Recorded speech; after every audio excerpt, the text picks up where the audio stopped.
আজকের আমের আচারটা আমি বানাচ্ছি গুড় দিয়ে। গুড় দিয়ে কে কে আমের আচার খেতে পছন্দ করেন, অনেক বেশি মজার হয়। একবার হলেও ট্রাই করে দেখবেন এভাবে আমের আচার। এটাতে কিন্তু কোনো তেল নেই, খুব বেশি মশলাও লাগবে না, খেতে কিন্তু অমৃত স্বাদের হবে। আর এটা স্টোর করে রাখতে পারবেন পুরো বছর জুড়ে। প্রথমে আমি মশলাটা বানিয়ে নিই। এখানে 5 ফোড়ন, চিকন জিরা, মিষ্টি জিরা, লাল মরিচ, শুকনো মরিচ, আর আমি নিয়েছি এখানে ধনে 1 চা চামচ ধনে।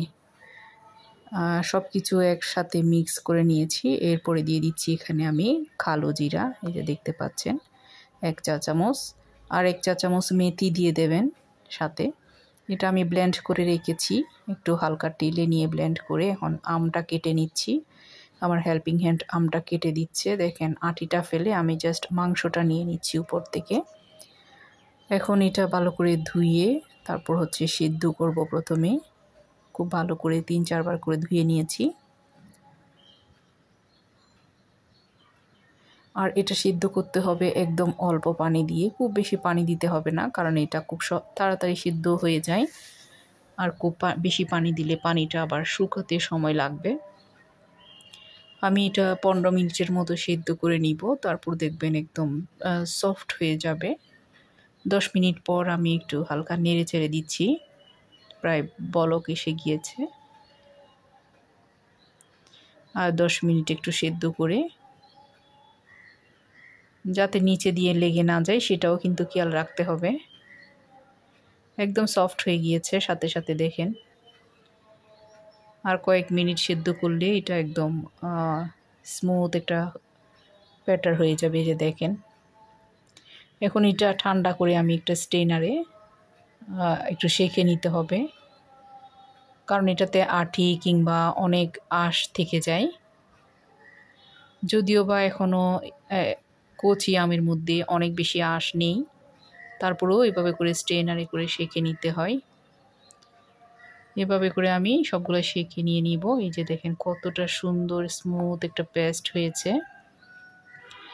এখন এখানে দিয়ে দিচ্ছি লবণ স্বাদ মতো, দিয়ে দিচ্ছি গুঁড়ামরিচ 1 চা চামচ, এগুলো আপনারা স্বাদ মতো দিতে পারবেন চেক করে। 1/2 চা চামচ হলুদ দিয়েছি, কালারটা যাতে সুন্দর আসে আর কি। প্রথমে একটু নেড়ে ছেড়ে নিচ্ছি আমি মশলার সাথে। এরপরে দিয়ে দিচ্ছি 1 চা চামচ বিট লবণ, এটাও দিবেন আচারে। বিট লবণ দিলে খেতে কিন্তু অনেক মজা হয়। চিলি ফ্লেক্স দিয়েছি আমি এখানে প্রায় 1 টেবিল চামচ, যেহেতু আমার আম একটু বেশি আছে, এখানে প্রায় 2 কেজির বেশি আম, তাই আমি সব কিছু একটু পরিমাণে বেশি করে দিচ্ছি। আপনারা এটা টেস্ট বুঝে দিয়ে দিবেন। আমি কি কি দেবেন উপকরণটা বলে দিচ্ছি, আর পরিমাণটা আপনারা বুঝে শুনে দিলেই হবে। প্রথমে আমি এখানে 1/2 কাপ চিনি দিয়েছি। আপনারা চাইলে পুরোটাই গুড় দিয়ে করতে পারবেন। গুড় দিয়ে করলে কিন্তু অনেক বেশি স্বাস্থ্যসম্মত হয়, অনেক বেশি মজারও হয়। আমি প্রথমে চিনি দিয়েছি 1/2 কাপ। আমার আমটা মোটামুটি টক ছিল। আমি চিলি ফ্লেক্স কিংবা আরও সব কিছু যা যা লাগে সবগুলো আমি পরে দিয়ে চেক করে করে একটু একটু বাড়িয়ে দিয়েছিলাম। এটা দেখেন এমনিতে আসলে ঘন, এই যে এটা মোটামুটি হয়ে গিয়েছে।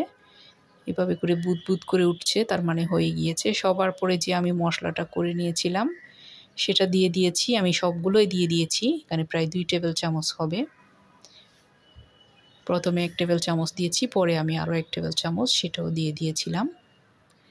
যেহেতু আমার আচার বেশি, আমার মশলাটা একটু বেশি করে দিয়েছিলাম। আসলে এখানে আর কিছুই লাগে না, তেল, আদা, রসুন, পেঁয়াজ কোনো কিচ্ছু না। এই অল্প মশলা দিয়ে রান্না করব, খেতে কিন্তু অমৃত স্বাদের হয়ে যায়। আর সবার পরে আমি একটু গুড় দিয়েছি, এখানে প্রায় 1/2 কাপের মতো গুড় দিয়ে দিয়েছি। আমি অর্ধেক চিনি আর অর্ধেক গুড় দিয়েই কিন্তু আজকের আচারটা করেছি।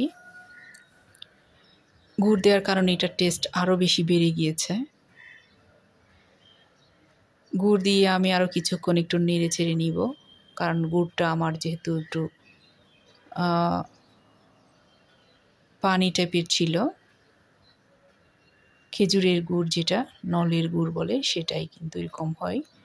কোনো সমস্যা নেই, কয়েক মিনিট আবার একটু নেড়ে চেড়ে, এই যে দেখেন কালারটা কত সুন্দর এসেছে মাশাআল্লাহ, খেতে যে কি পরিমাণে মজার হয়েছে। এই যে দেখেন একদম লাস্ট সবার শেষে আমি আপনাদেরকে দেখিয়ে দিচ্ছি লাস্ট ফিনিশিং দেখেন। দেখলেই বোঝা যাচ্ছে আসলে এই আচারটা কতটা পরিমাণে মজার হতে পারে। এটা দিয়ে আপনারা চাইলে এইভাবে করে শুকিয়ে আমসত্ত্ব যেটা বলে সেটাও করতে পারেন। আমি এত কিছু করি না, আমি বয়মের করে রেখে দিব। আর একটা ট্রাই করতেছি আমি আমসত্ত্ব করার জন্য। আর আপনারা চাইলে এইভাবে চুলায়ও শুকিয়ে নিতে পারবেন হালকা আঁচে দিয়ে। তবে আমার মনে হয় যে এই জিনিসগুলা রোদ্রে শুকালেই ভালো। আমি হালকা আঁচে দিয়ে এটাও শুকিয়ে নিয়েছি। রোদ্রে শুকাতে পারলে অনেক বেশি ভালো হয় আর কি। যাই হোক, আপনারা এটা দিয়ে দুইভাবে করতে পারবেন, আমসত্ত্বও করতে পারবেন চাইলে। আর এভাবে কিন্তু ফ্রোজেন করে রাখতে পারবেন নর্মাল ফ্রিজে, একদম পুরা বছর খেতে পারবেন। আসলে পুরা বছর না, এটা আমার মনে হয় যে 2-1 দিনেই শেষ হয়ে যাবে, এত বেশি মজার হয়। ভালো লাগলে লাইক কমেন্ট করবেন।